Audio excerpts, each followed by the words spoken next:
L'année est 2028 et depuis des années, la société multinationale Omnicorp remplit l'armée de leurs drones très avancés qui assurent la sécurité dans le monde entier en utilisant des scanners pour identifier sur le champ si quelqu'un représente une menace ou non.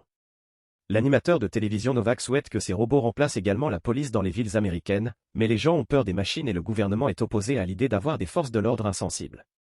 Pour prouver son point de vue, Novak a invité un chef militaire sur son émission pour expliquer les détails de chaque opération.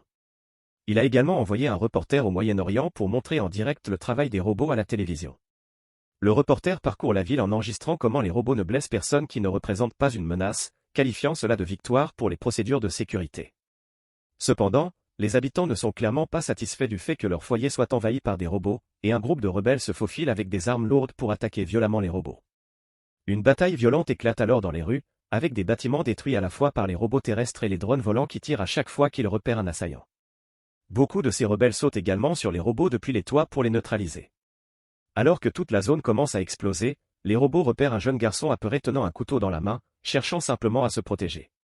Mais pour le scanner, un couteau est suffisant pour constituer une menace, et le robot tue immédiatement le garçon. Novak ne laisse pas cela changer d'avis et déclare à ses téléspectateurs que ce que le robot a fait était une bonne chose, faisant partie de la sécurité de la ville. Pendant ce temps, au commissariat de police, le détective Alex vient voir son supérieur, qui exige des explications sur l'incident dont ses collègues impolis l'accusent. Alex lui raconte toute l'histoire. La nuit précédente, Alex et son meilleur ami ont rencontré des criminels pour une opération secrète. Ils ont piégé un revendeur pour qu'il révèle certaines armes illégales et l'ont arrêté sur le champ. Cependant, lorsqu'Alex est allé vérifier le casier à preuve plus tard, les armes qu'ils avaient saisies avaient disparu et personne n'avait signé les documents, ce qui signifie qu'un policier corrompu les avait retirés. Par la suite, Alex et son partenaire se sont infiltrés à nouveau et ont rencontré le chef du gang dans un restaurant, mais ils ont été interrompus lorsque le chef a reçu un appel l'avertissant qu'Alex était un policier. Le chef a immédiatement quitté le bâtiment et a envoyé ses hommes pour tuer les policiers, déclenchant une fusillade dans tout le restaurant. Les deux policiers ont rapidement riposté, mais ils étaient clairement en infériorité numérique. Lorsqu'ils ont vu une ouverture, ils ont essayé de s'échapper par une ruelle. Alex y est parvenu sans problème, mais malheureusement, son meilleur ami a été blessé par balle dans le processus. Pendant ce temps, à Washington DC, le PDG d'Omnicorp, Cellar, essaie de convaincre le gouvernement que les policiers robots sont une bonne idée, mais les sénateurs le rejettent à nouveau. Ensuite, au siège d'Omnicorp, Cellar a une réunion avec son équipe pour discuter des idées sur la façon de faire accepter au public la présence de robots dans les rues. Puisque les sénateurs ne cessent de mentionner le fait que les robots ne peuvent pas ressentir, il en vient à la conclusion qu'ils doivent fusionner un être humain réel avec une machine. Pendant ce temps, dans une clinique spéciale, le docteur Norton aide son dernier patient à s'adapter à ses nouvelles mains. Norton est spécialisé dans les prothèses robotiques qui fonctionnent en se basant sur vos propres émotions, donc le patient doit apprendre à se concentrer sur ses mains mécaniques pour pouvoir jouer de la guitare. La séance est interrompue par Cellar, qui parle à Norton en privé et le convainc de concevoir un hybride homme-machine. Norton se réunit avec l'équipe de Cellar pour discuter de leurs options, mais tous les policiers à la retraite ont gardé leurs blessures trop longtemps et sont désormais trop traumatisés émotionnellement pour reprendre le travail, il leur faut donc trouver un cas plus récent. Dans une autre partie de la ville, les collègues impolis d'Alex révèlent être des policiers corrompus, et ils préviennent le chef de gang que le département de police est après lui. Pour mettre fin à cette enquête, ils devront faire quelque chose à propos d'Alex. Plus tard, alors qu'Alex rend visite à son meilleur ami à l'hôpital, un criminel place une bombe sous sa voiture. Le soir, Alex rentre chez lui et passe du temps avec son fils David et sa femme Clara. Alors qu'ils sont sur le point de s'occuper de leurs affaires, Alex entend l'alarme de sa voiture retentir et sort pour vérifier. Dès qu'il s'approche du véhicule, la voiture explose, le blessant gravement. Dès qu'Omnicorp apprend cela, ils invitent Clara à leur bureau pour lui faire une offre. Ils donneront à Alex un tout nouveau corps mécanique pour qu'il puisse continuer à vivre. Clara est hésitante, mais ils décrivent ensuite en détail répugnant toutes les blessures qu'Alex a subies, soulignant que si Clara ne fait pas son choix maintenant, Alex mourra bientôt. Clara n'a pas d'autre choix que d'accepter. 3 mois plus tard, on voit Alex danser joyeusement avec sa femme lors d'une fête à la maison, mais ensuite l'image commence à s'effondrer. Les scientifiques révèlent la nouvelle forme d'Alex, qui est composée à 90% de parties mécaniques, mais son cerveau est toujours humain, donc il traverse lentement ses souvenirs. Lorsqu'il le réveille enfin, Alex est confus et bouleversé, alors Norton lui rappelle rapidement ce qui s'est passé et le guide dans ses premiers pas. Cependant, son corps lui semble étrange et quand Alex entend le mot amputé, il panique et demande que la combinaison soit retirée. Lorsque Norton essaie de le calmer, Alex le repousse violemment avant de s'enfuir du bâtiment, poussant quiconque tente de l'arrêter. Sa vitesse de course est incroyable et lorsqu'il rencontre le mur entourant le bâtiment, il peut le franchir sans le moindre effort. Cependant, Lorsqu'il recommence à courir, Norton décide finalement de le désactiver à distance. Un instant plus tard, Alex se réveille de nouveau dans le laboratoire et Norton retire les principales pièces du corps robotique pour montrer à Alex qu'il ne reste que quelques parties organiques, donc il ne peut pas s'échapper de cette situation. Norton affirme que c'était la seule façon de le sauver, mais Alex pense que la mort est préférable à une machine et demande au médecin de débrancher le cordon. Norton change d'avis en expliquant que Clara a demandé la procédure et que sa famille l'attend, donc il devrait le faire pour elle. Pour le prouver, Norton laisse Alex appeler Clara, bien qu'Alex ne lui montre que son visage pour le moment. Clara pense qu'il est toujours très beau et a hâte de le retrouver. Maintenant qu'Alex a accepté de coopérer, il passe la nuit au laboratoire, où son corps est entretenu. Le lendemain, il est emmené faire de l'entraînement avec Rick, l'homme militaire chargé de gérer les armées robotiques d'Omnicorp sur le terrain. Rick pense que les machines sont déjà parfaites, donc il considère cela comme une perte de temps et de ressources d'inclure un humain dans le projet, mais il fournit néanmoins à Alex des armes qu'il peut ranger dans ses compartiments spéciaux aux jambes. Ils mettent Alex et un robot dans une simulation où ils doivent éliminer des criminels et sauver des civils, et alors que tout le monde court pour effectuer les sauvetages sans trop de difficultés, les prédictions de Rick se vérifient, Alex finit par être plus lent que les machines car celles-ci évaluent et agissent tandis qu'Alex prend un moment pour ressentir entre l'évaluation et l'action. Plus tard, le soir, lorsqu'il est seul, Alex utilise un ordinateur pour suivre ce qui se passe dans l'affaire du chef de gang. Le lendemain, Cellar est déçu des résultats de la simulation et ordonne furieusement à Norton de résoudre ce problème. Il pense également qu'Alex doit avoir meilleure apparence à l'écran pour des raisons de marketing, alors il demande une combinaison tactique améliorée.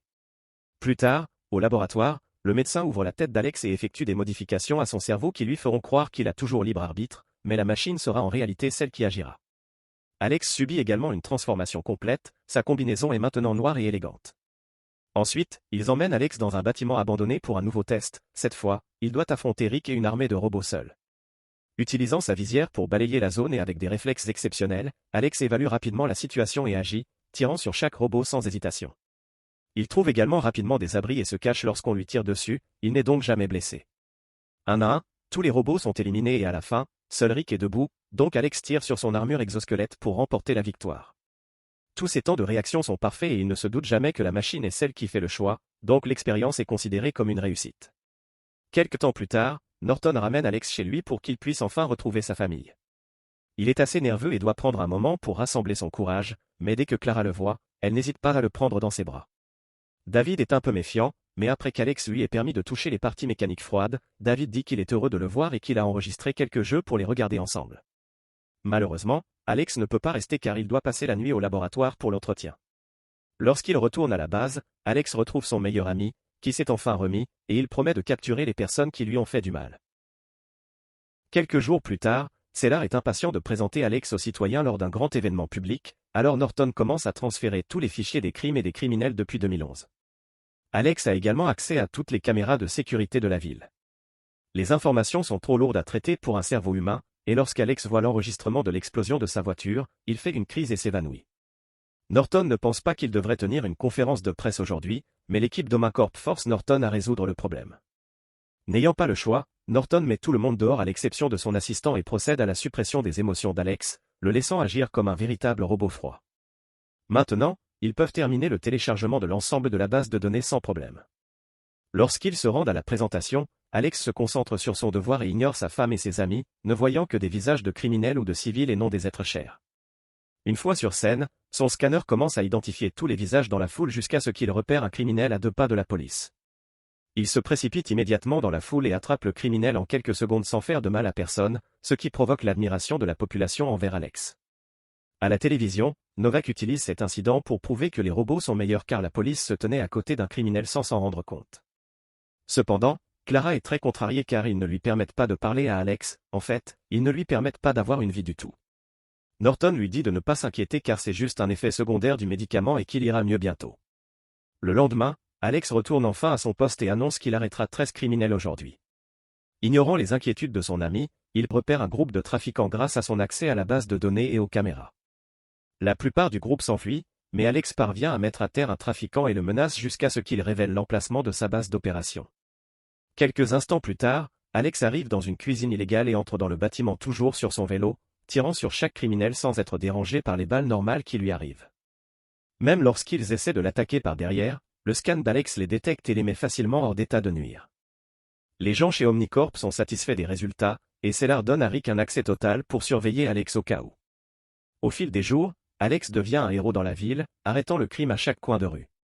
Novak en fait tout un plat et amène Cellar sur son émission pour expliquer au sénateur que l'opinion publique américaine est en train de changer lentement. Lorsque le sénateur tente de protester, il est simplement coupé. Pendant ce temps, les policiers corrompus rencontrent le chef de gang pour planifier une action contre Alex, qui rend leur travail très difficile. Quelque temps plus tard, Clara risque de traverser la circulation pour enfin approcher Alex, lui demandant de montrer des émotions. Elle veut qu'il fasse quelque chose pour sa famille car son fils souffre de terreur nocturne et a besoin de son père. Au début, Alex semble indifférent, mais alors qu'il s'éloigne, il commence à aborder cela en tant que policier robotique qu'il est. Il recherche des images de vidéosurveillance et découvre que David a vu l'explosion de la voiture, ce qui l'a traumatisé. Apprendre cela à propos de son fils bouleverse profondément l'humanité d'Alex et lentement, son cerveau commence à défaire le processus de suppression des émotions de Norton. Il est furieux que sa famille ait souffert à cause de lui et il a l'intention de réparer cela. Les personnes au laboratoire remarquent ce changement à travers le traceur d'Alex et envisagent de le désactiver, mais Norton veut voir ce qui se passe car techniquement, Alex résout toujours un crime, il se trouve simplement que c'est le sien. Alex se rend chez lui et en utilisant les informations provenant de toutes les caméras, il recrée le jour de l'attaque et voit sa femme et son fils au moment de l'explosion.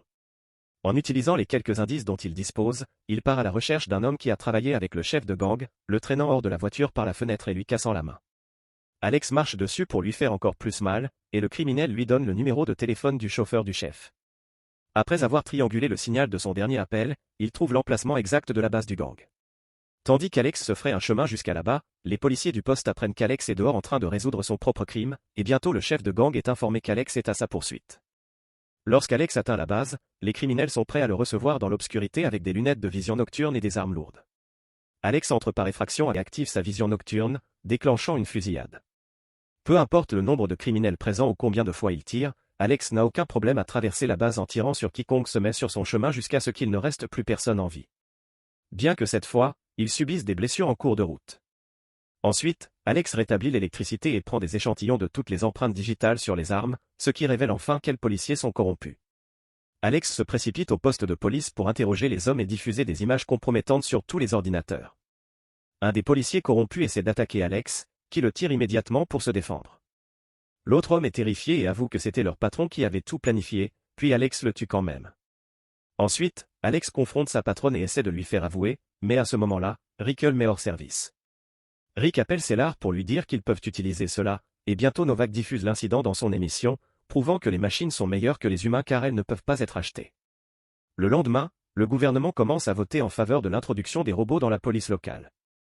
Cependant, la transmission est interrompue par Clara, qui se rend enfin aux informations et raconte à tous qu'on ne lui a pas permis de voir son mari et que personne chez Omnicorp ne répond à ses appels. L'implication de Clara inquiète Cellar, car elle pourrait ramener l'humanité d'Alex et il pourrait perdre le contrôle sur lui, ce qui leur coûterait la loi. S'il retire Alex, cela donnera l'impression que leurs expériences ne sont pas assez bonnes, alors ils décident plutôt de tuer Alex pour qu'il parte en tant que héros tragique que les gens se souviendront avec affection.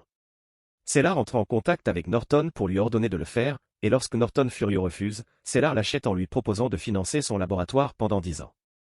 Norton finit par accepter, mais à condition que Cellar compense également la famille d'Alex. Ensuite, Cellar dit à Rick de préparer ses robots. Pendant que la loi est approuvée par les sénateurs, Cellar rencontre Clara et David et les fait croire qu'Alex est déjà mort. Au laboratoire, Norton arrive pour constater qu'il y a déjà des soldats qui exigent de voir Alex, alors il s'enfuit pendant qu'ils lui tirent dessus. Norton parvient à rejoindre Alex en premier et active un bouton qui fait croire à Cellar qu'il est mort, cependant Alex se réveille toujours. Il s'avère que Norton a retiré son émetteur, donc personne n'a accès à ses constantes vitales et ils ne peuvent plus jamais éteindre Alex. Après qu'Alex ait rapidement abattu les deux soldats, Norton lui raconte tout le plan, et Alex décide qu'il doit tuer Cellar, ignorant les tentatives de Norton de l'en dissuader. Alors qu'il parcourt les rues sur son vélo, Rick le voit depuis sa voiture et prévient Cellar, qui était sur le point d'annoncer la mort d'Alex en direct. Ses gardes l'emmènent immédiatement, ainsi que Clara et David, sur le toit pour attendre un hélicoptère de secours. Pendant ce temps, Norton se rend à la police pour retrouver le meilleur ami d'Alex et lui demande de l'aide. À ce moment-là, Alex arrive au siège d'Omnicorp et le trouve entouré des robots de Rick et de plusieurs gardes. Alex met à terre un garde en une seconde pour faire se rendre les autres, puis il pénètre dans le bâtiment et engage un échange de tirs avec les autres robots. Contrairement aux criminels normaux, les robots sont beaucoup mieux armés et ont une meilleure armure, donc Alex a du mal à les combattre. Il est touché par des balles lourdes à plusieurs reprises, et lorsqu'il essaie de sauter sur un robot pour l'arrêter, il est simplement rejeté en arrière et se retrouve piégé sous des débris. Alex parvient à se libérer en tirant quelques coups, mais s'enfuir avec une jambe blessée signifie qu'il est trop lent et les robots commencent à lui tirer dans le dos. À ce moment-là, un camion de police pénètre dans le bâtiment, et le meilleur ami d'Alex se met devant lui, ce qui fait arrêter les robots de tirer car les policiers sont protégés par le système. Cela donne à Alex la chance de s'échapper par un couloir arrière. Plus profondément dans le bâtiment, Alex trouve Rick et essaie de le tuer, cependant le système considère Rick comme non menaçant et n'autorise pas Alex à lui faire du mal. Rick s'amuse à tirer sur Alex avec des coups d'avertissement, et lorsqu'il est prêt à le tuer définitivement, le meilleur ami d'Alex arrive et tue d'abord Rick. Avant de mourir, Rick lui tire également dessus, donc Alex se précipite pour vérifier l'état de son ami, heureusement la blessure n'est pas mortelle et ils doivent simplement attendre une ambulance.